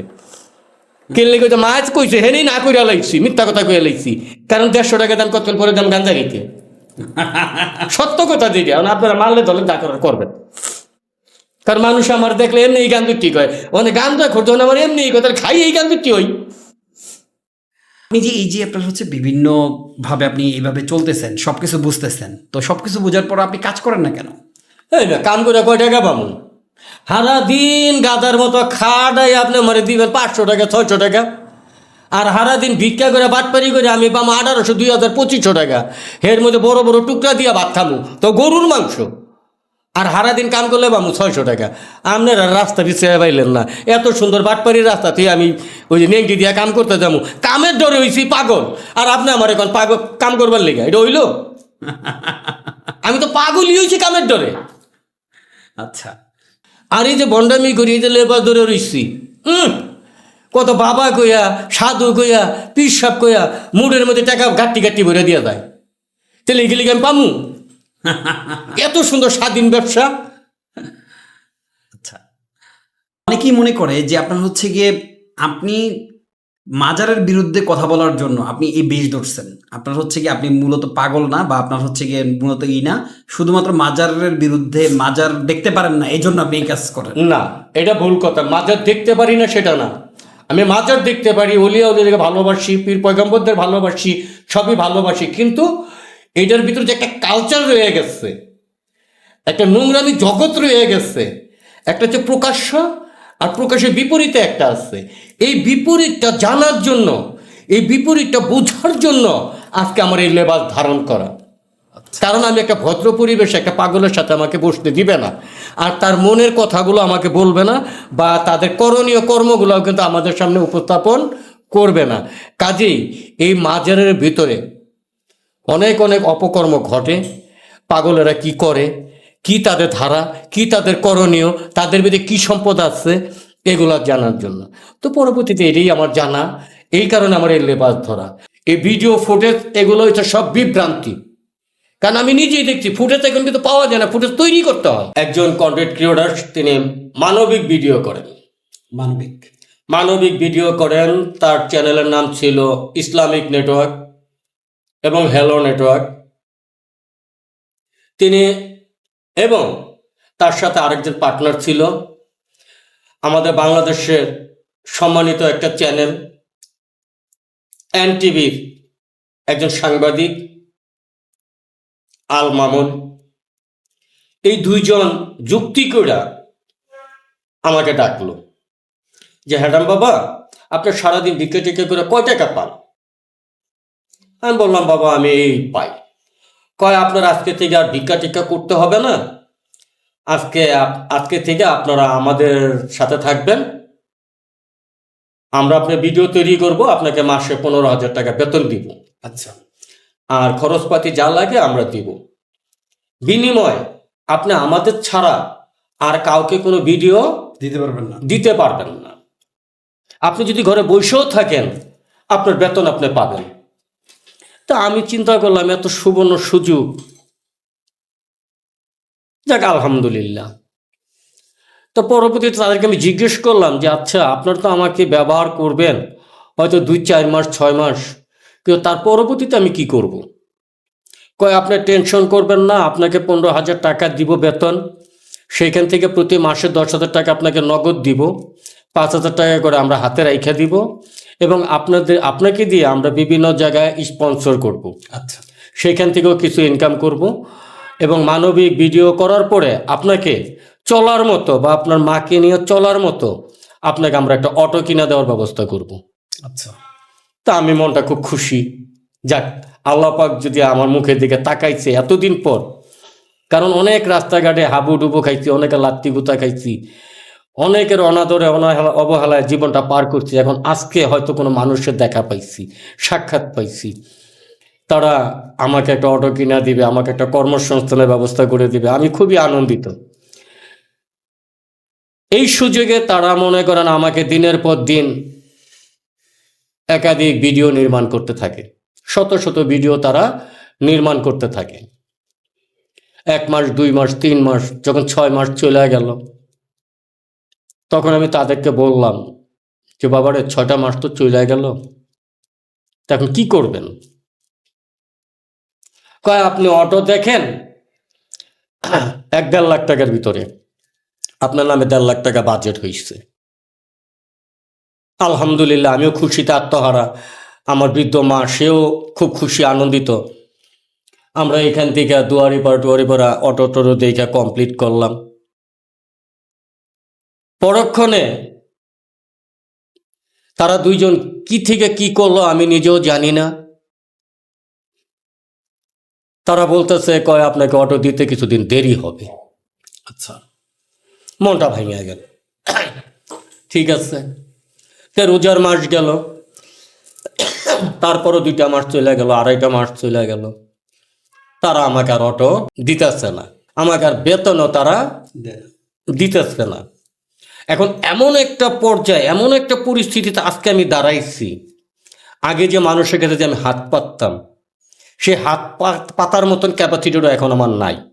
কারণ তারা যেই পরিমাণ, যেইভাবে আমাকে ভাইরাল করছে, এখন মানুষের কাছে হাত পাততে গেলে মানুষ সালাম দিয়ে গিয়ে অ্যাডাম বাবাই আসছে। এখন নিরুপায়, এখন তার কাছে যে আমি হাত পাতবো, সে হাত পাতার মতো রাস্তাটা আমার নাই। এখন তারাও আমাকে বেতনও দিতেছে না। পরবর্তীতে আমার অনেক কান্নাকাটিতে তারা বললো ঠিক আছে, এখন আপাতত আপনাকে 20-30 হাজার টাকাতে একটা ভ্যান কিনা দেই, আর 20-25 হাজার টাকা আপনাকে চালান দেই, আপনি আপাতত কিছু ব্যবসা বাণিজ্য করেন। আমি আচ্ছা, তবু তো আমার একটা কর্মস্থলের রাস্তা হয়। সেটা করেও মনে করেন তারা আমাকে দিয়ে বিভিন্ন ফুটেজ বানাইলো, ভ্যানের ফুটেজ বানাইলো। বানানোর পর তারা দুইজন বুদ্ধি টুদ্ধি করে কি করলো, সেটাও আমাকে আর তারা দিল না। যখন তারা না দিল, তখন আমার মনের ভিতরে একটা ক্ষোভ এসে গেল। ঘটনাটা কি? কেন তারা আমাকে নিয়ে এই ধরনের ব্যবহার বা এই ধরনের আচরণ করতেছে? তো একে একে একে বিভিন্ন আমার এই কিছুদিনের ভিতরে বাংলাদেশের মোটামুটি 100-150 কন্টেন্ট ক্রিয়েটরের সাথে আমার পরিচয় হয়েছে, বা তাদেরকে আমি ভিডিও দিচ্ছি। তো এইভাবেই মানুষের 100, 200, 500, 1000, 1500 যে যা দেয়, এটা দিয়ে এখন আমার কোনো রকম সংসারটা চলতেছে। কিন্তু পরবর্তীতে হাতায় দেখলাম যে না, এটাও একটা বাটপাড়ির ছল। কিরকম? এটা হচ্ছে একটা বাটপাড়ির একটা মূল কেন্দ্র। এটা এই যে মানবতা নামে যে কন্টেন্ট ক্রিয়েটররা যে ব্যবসা বাণিজ্য শুরু করছে, এটা আসলেই কিন্তু একটা পুরোপুরি বাটপাড়ি। কিরকম একটু বিস্তারিত বলেন। বিস্তারিত এইটাই, যেমন রাস্তায় কিছু তো পাগল আছে, তাদেরকে ধরে তাদেরকে একবেলা খাবার দেয় বা একটা কাপড় দেয়, দিয়া তাদেরকে আশ্বাস দেয় যে তোমাদেরকে আমরা এটা কইরা দিব, সেটা কইরা দেবো, অমুক কইরা দিব। কইরা দেওয়ার পর তাদেরকে দিয়ে একটা মানবিক ভিডিও তৈরি করে। এই মানবিক ভিডিওর মাধ্যমে বিদেশে যারা প্রবাসী যারা রয়ে গেছে, এই প্রবাসীরা তারা এই ফান্ডের মাধ্যমে দেশের মানুষের জন্য, দেশের দরিদ্র মানুষের জন্য কিছু দান খয়রাত তারা করে। অথচ সেই দান খয়রাতের টাকাগুলা দিয়ে তারা নিজেদের বউ ছেলে মেয়েদের ভবিষ্যৎ গড়াইতেছে। কিন্তু যাদের চরিত্র বিক্রি করলো, যাদের সরলতা বিক্রি করলো, তারা কিছুই পাইল না। এবং হাতে দেখলাম যে শুধু আমি না, এই সমাজে হাজার হাজার ভুক্তভোগী রয়ে গেছে। কাউকে ঘর দিবে, কাউকে কল দিবে, কাউকে ব্যবসা বাণিজ্য দিবে, কাউকে এটা দিবে, কাউকে সেটা দিবে। এবং কি আমি নিজেও সাক্ষী যে আমাকে নিয়েও যে 2-1টা মাদ্রাসায় গেছে, যেই মাদ্রাসায় কোরআনের পাখি তৈরি হয়, যেই মাদ্রাসায় কোরআনের বাণী শেখানো হয়, সেখানে যেও তারা বাটপারি করে। 2-4-10 হাজার টাকা খরচ করে কইরা তাদেরকে একটা আপ্যায়ন করে, কইরা তাদেরকে দিয়ে একটা মানবিক ভিডিও তৈরি করে যে এই মাদ্রাসার জন্য বিশাল একটা কিছু করা হবে, কিন্তু পরক্ষণে তার আর এই বিষয়ে কিছু খোঁজ খবর পায় না। কিন্তু ওই যে মানবতার টাকাগুলো যে আসে, মানবিক যে দান খয়রাতের টাকাগুলো আসছে, এই টাকাগুলো দিয়া এই ইউটিউবার নিজেদের পরিবার পরিজনকে স্বাবলম্বী করতেছে। তাহলে এটাকে বাটপারি ব্যবসা। এখন এই বাটপারি ফান্দে পইরা আজকে আমি এই পর্যায়ে আসছি। এখন এই বাটপারি দেখতে দেখতে এখন আমি নিজেই নিজেকে বাটপার বলি। এই ভিডিও ফুটেজ এগুলো হচ্ছে সব বিভ্রান্তি, কারণ আমি নিজেই দেখছি ফুটেজ এখন কিন্তু পাওয়া যায় না, ফুটেজ তৈরি করতে হয়। কন্টেন্ট ক্রিয়েটররা মানবিক ভিডিও তৈরি করে, যেমন আমাকে দিয়ে তৈরি করছে, আচ্ছা, আমাকে দিয়ে তৈরি করছে, শিখাইয়া দিয়া তারপর আপনার হচ্ছে গিয়ে সেখান থেকে মানে অর্থ যেইভাবে করে মানুষরে বললে মানুষ অর্থ দিবে সেই রকম ভাবে বিষয়টাকে সাজানো হয়। যেমন আমাকে দিয়া ভিডিও করছে, আমি ভ্যান চালাইতেছি, মানে বিদেশি প্রবাসীদের কাছে পাঠিয়ে দিল যে যে হ্যাডাম বাবাকে ভ্যানটা কিনা দিচ্ছি। আচ্ছা, অথচ কিন্তু ভ্যান আমাকে দেয়নি। ওই ভ্যান বা ব্যবসার মারফতে যে 1-1.5 লাখ টাকা আসছে এটা তার আত্মসাৎ করে ফেলাইছে। যেমন আমাকে দিয়ে অটো কেনার ব্যবস্থা করছে, অটো দিয়ে আমাকে ফুটেজ বানানো হয়েছে। এই যে এনটিভির একজন সম্মানিত চ্যানেল, চল বিশ্বের ভিতরে একটা নাম করা চ্যানেল এনটিভি, আমি গর্বের সহিত জোর কণ্ঠে বলবো, আমি চাইছিলামও যে এনটিভি কার্যালয়ে যাইয়া আমি তাদের এই যে সাংবাদিক এদের পরিচয়টা জানতাম বা তাদের বায়োডাটাটা আমার জানার দরকার ছিল, যে আপনাদের এনটিভির ভিতরে এই আল মামুন একজন সাংবাদিক, মানে কে, ওনার নামটা কি? ওনার নাম হচ্ছে আল মামুন। আল মামুন। আল মামুন, ওনার সাথে কি হয়েছে আপনার? উনি আমাকে 6 মাস ব্যবহার করছে, আমাকে অটো কিনা দিবে। আচ্ছা, অথচ আমাকে দিয়ে অটো দেখাইছে, সব কিছু করাইছে, 1.5 লাখ টাকা বাজেটও করছে। অথচ সেই টাকা এই আল মামুন আর ইসলামিক নেটওয়ার্ক এবং হ্যালো নেটওয়ার্কের মালিক এই দুইজনে ভাগ পাট্টা করে নিয়ে জমি কিনে, আমি স্বচক্ষে প্রমাণ দেখাইতে পারবো। আমার মানবিকতার টাকা তারা ভিক্ষা করে আয় না, তারা বাড়ি করে, তারা জমি করে, বউ ছেলে মেয়েদেরকে খাওয়ায়। আর আমি যে হ্যাডাম বাবা আমাকে যে একটা আশ্বাস দিল, আমার বৃদ্ধ মাকে যে একটা আশ্বাস দিল, এটা কি তাদের নীতি নৈতিকতার ভিতরে পড়ে? মানে ওনাদের সাথে মানে আপনার কি চুক্তি হয়েছিল, মানে কি? তাদের সাথে আমার চুক্তি হয়েছিল, তারা আমাকে বলছে যে হ্যাডাম বাবা তুমি তো ভিক্ষা টিক্ষা করো, ভিক্ষা করা ভালো না, আর তাছাড়া তুমি কন্টেন্ট করো, তোমার কন্টেন্টগুলো ভালো চলে, তাহলে আজ থেকে আমরা তোমাকে 15,000 টাকা বেতন দিব। আচ্ছা, আপনি শুধু আমাদেরই কন্টেন্ট করবেন, আর রোজার ভিতরে আমাদের মানবিক কিছু টাকা আসবে, সেই টাকা দিয়ে আপনাকে একটা অটো কিনা দিব। আপনি বাকি জীবন অটো চালাইবেন, আপনার বৃদ্ধ মাকে নিয়ে সুন্দর সুস্থ পরিবেশে ভণ্ডামি বাটপারি ছাইরা হালাল পথে রুজি রোজগার করে চলবেন। আমিও আশায় বুক বাঁধছি, অথচ তারা আমার আশার ঘরে বালি দিচ্ছে। সেই টাকাগুলো তারা দুজনে ভাগ করে নিয়ে নিচ্ছে। তার কিছুদিন পর আমাকে বলে যে আপনাকে ভ্যান কিনা দিব, 20-30 হাজার টাকা চালান দিয়ে দিব। আদৌ পর্যন্ত সে টাকাও আমাদেরকে তারা দেয়নি। চাইতে গেলে আমাকে বিভিন্ন রকম হুমকি দেয়, আমাকে মাইরা ফেলাইব, এন করবে। সে এনটিভি সাংবাদিক, তার পাওয়ার আছে, তার ক্ষমতা আছে, এবং বাংলাদেশে যত কন্টেন্ট ক্রিয়েটর আছে তার পরিচিত, সে বিশাল একটা ক্ষমতাশালী লোক। এখন আমরা দরিদ্র মানুষ, আমি ভণ্ড একটা পাগল মানুষ। এখন আমি আল্লাহর কাছে হায় হুতাশ ছাড়া আর কিছুই করার থাকে না। এই যে তাদের বিরুদ্ধে যে এই কারণেই আমি প্রবাসীদেরকে সচেতন করে দিতে চাইতেছি যে মরছি, আমিই মরছি, তোমরা বাবা মইরো না। আপনি যে মানে যার কথা বলছেন যে আপনার হচ্ছে তিনি এনটিভির সাংবাদিক, অথবা আপনার হচ্ছে এটা তো আসলে অ্যাকচুয়ালি এনটিভির কোনো দোষ না। অবশ্যই তার আইডি কার্ড এনটিভি না, তার সব কিছু এনটিভির, মানে সেটা তো ঠিক আছে, কিন্তু এবং আমার কাছে প্রমাণও আছে। মানে সেটা ঠিক, সেটা হয়তো বা ঠিক আছে যে সে এনটিভিতে কর্মরত, তো এনটিভি তো আর বলে নাই যে আপনার সাথে আসে সেটা। না, আমি শেষ করি। এটা তো হচ্ছে কি প্রতিষ্ঠান দায়টা নিবে না। তো বিষয়টা হচ্ছে কি যেহেতু সে ওইটার পরিচয়টা ব্যবহার করতেছে সেটার কথা আপনি বলতেছেন, তো এইটার কি কোনো প্রমাণ আপনার কাছে আছে যে আপনি যে কথাটা বললেন? হ্যাঁ, অবশ্যই প্রমাণ আছে। মানে আপনার সাথে যে আমার সাথে যে সমস্ত কথা বলছে, আমার কাছে ভয়েস রেকর্ড আছে, প্রমাণ আছে, এবং তাদের অত্র এলাকার লোকজনও প্রমাণ আছে। আচ্ছা, যে তারা যে আমার সাথে যে ধরনের বাটপারিগুলো করছে বা এই ধরনের ছলচাতুরি করছে, শুধু আমার সাথে না, আমি আরো অহরহ প্রমাণ দেখাইতে পারবো। কাউকে ঘর দিবে, কারো ব্যবসা দিবে, কাউকে দোকানের চালান দিবে, কাউকে টিউবওয়েল দিবে, এরকম অহরহ। এখন এই বাটপারি ফান্দে পইরা আজকে আমি এই পর্যায়ে আসছি। এখন এই বাটপারি দেখতে দেখতে এখন আমি নিজেই নিজেকে বাটপার বলি। আমি নিজেই নিজেকে বাটপার বলি। কারণ আমি নিজেকে বাটপার বলি এই কারণে, কারণ আমি বুঝলাম না কেন, আমি লোভে আতঙ্কিত হইলাম কেন, আমি লালসায় নিজেকে বিক্রি করলাম কেন। তাহলে আমি নিজেই বাটপার, আমি নিজেই লোভী, তাহলে ওরা কি বাটপার? বাটপার তো আমি। কাজে আমাকে আমি বাটপার বলি যে আমি ভণ্ড, আমি বাটপার। উপায় নাই। তবে যাই হোক, আপনাদের মাধ্যমে আমি এই সমস্ত কন্টেন্ট ক্রিয়েটরদেরকে অনুরোধ করব যে আপনারা এই ধরনের নোংরামি কাজ থেকে বেরোয় আসেন। কারণ আপনাদের ঘরেও ছেলে মেয়ে আসছে, আপনাদের বাবা মা আসছে।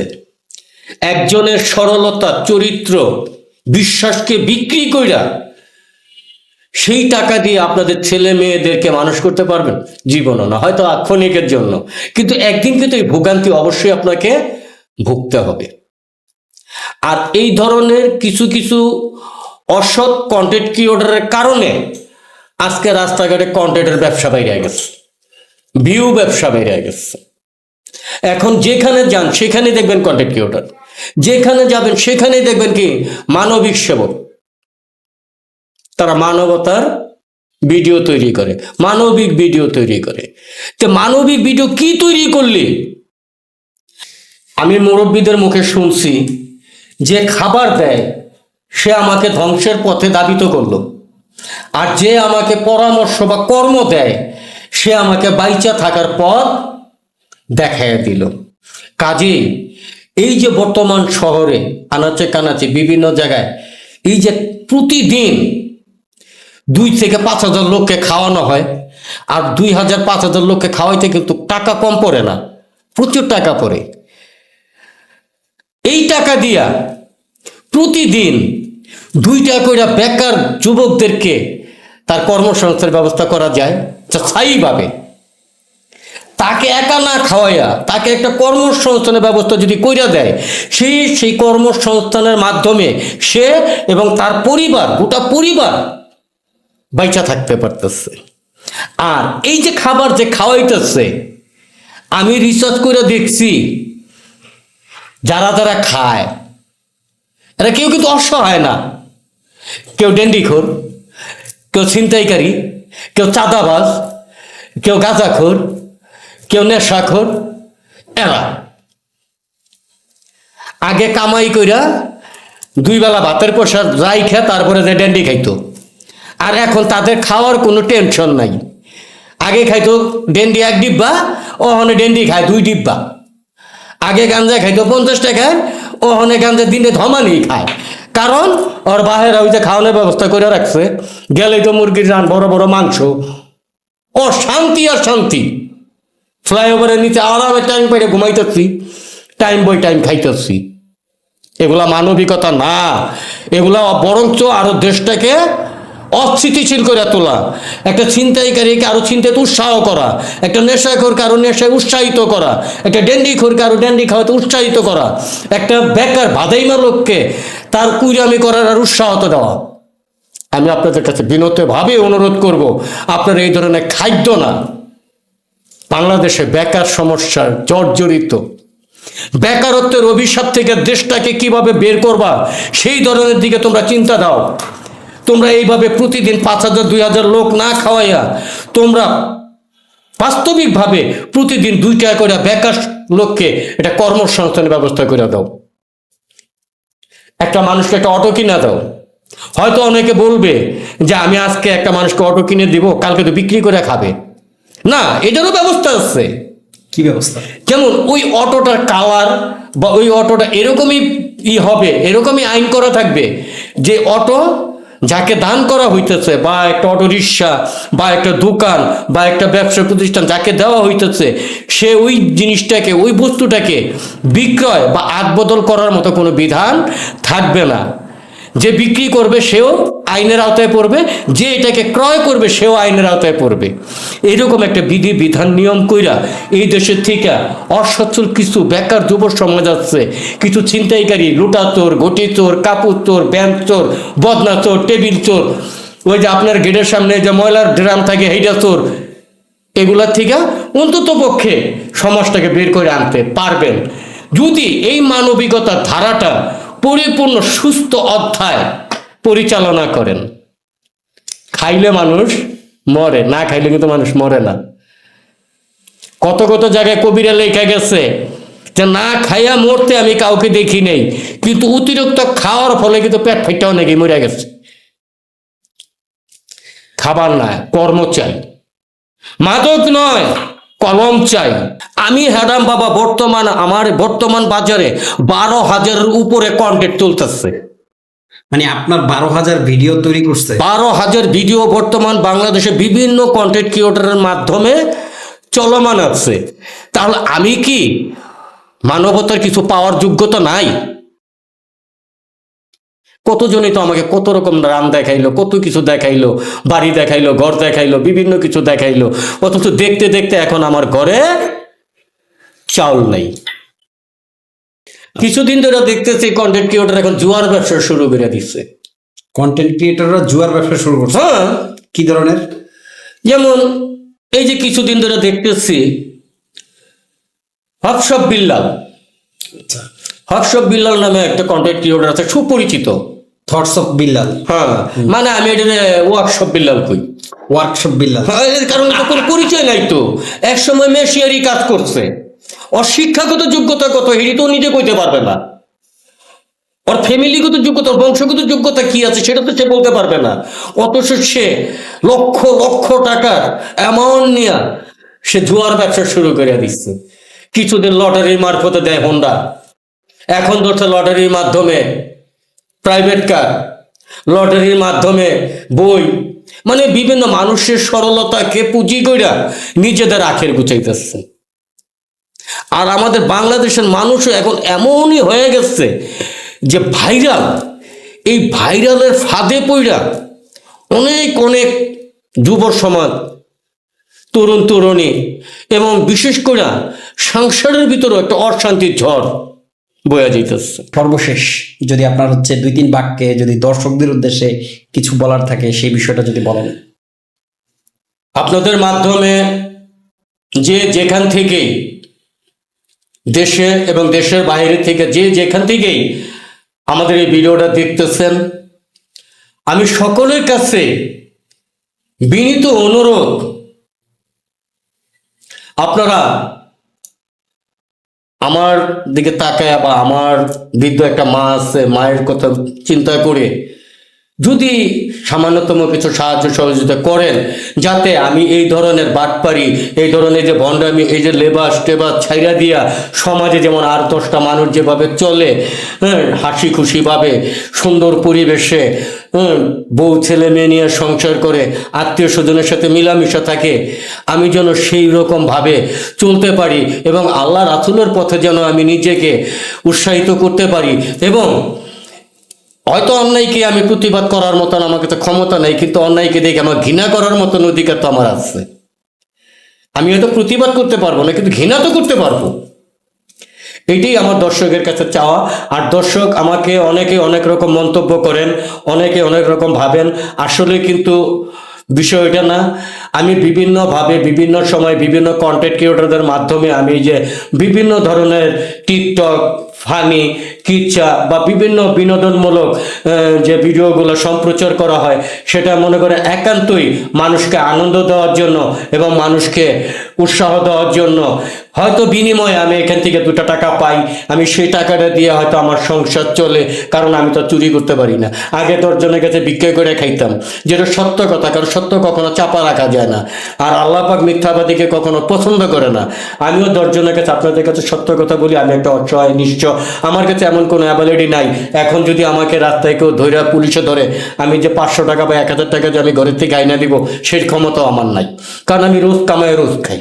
কাজেই আপনাদের মাধ্যমে আর সবার কাছে আমার অনুরোধ যে সবাই বাংলাদেশের অনেক মানবিক কর্মী যারা আছে, মানবতার যে ফেরিওয়ালা যারা আছে, এরা আমাকে অনেকভাবে অনেক রূপে আমাকে ব্যবহার করছে এবং অনেক রকম আশা আকাঙ্ক্ষা দিয়ে আমাকে আশা থেকে বঞ্চিত করছে। কাজেই 10 জনের কাছে আমার বা 100 জনের কাছে আমার অনুরোধ, কারণ 100 জন তার আমার কাছে বেইমানি করবে না। কাজে আমি সরাসরি সবার কাছে আমি অনুরোধ করব, আমাকে সামান্যতম একটা কর্মসংস্থানের ব্যবস্থা যদি করে দেন, আমি সেই কর্মটা করে সৎভাবে সৎ পয়সা দিয়া, আমার একটা বৃদ্ধ মা আছে, সেই মাটাকে যেন আমি পৃথিবী থেকে বিদায় করতে পারি। কারণ আমার মা আমাকে বলে দিচ্ছে যে হারাম 10টা পয়সা আমার মুখে দিবি না। কাজেই আমরা অক্ষম, আমরা কখনো হারাম কামাইতে পারি না। আমাদের মতো ছেলেরা আমরা মাদকের ব্যবসা করতে পারতাম, ছিনতাই করতে পারতাম, বিভিন্ন কিছু করতে পারতাম, কিন্তু বাজান আমরা পারি না। হয়তো পাগলের লেবাস ধরিয়া মানুষের সাথে ভণ্ডামি করি, মানুষকে আনন্দ দেই, বিনোদন দেই, দিয়া কোনো রকম আর কি আমি চালাই।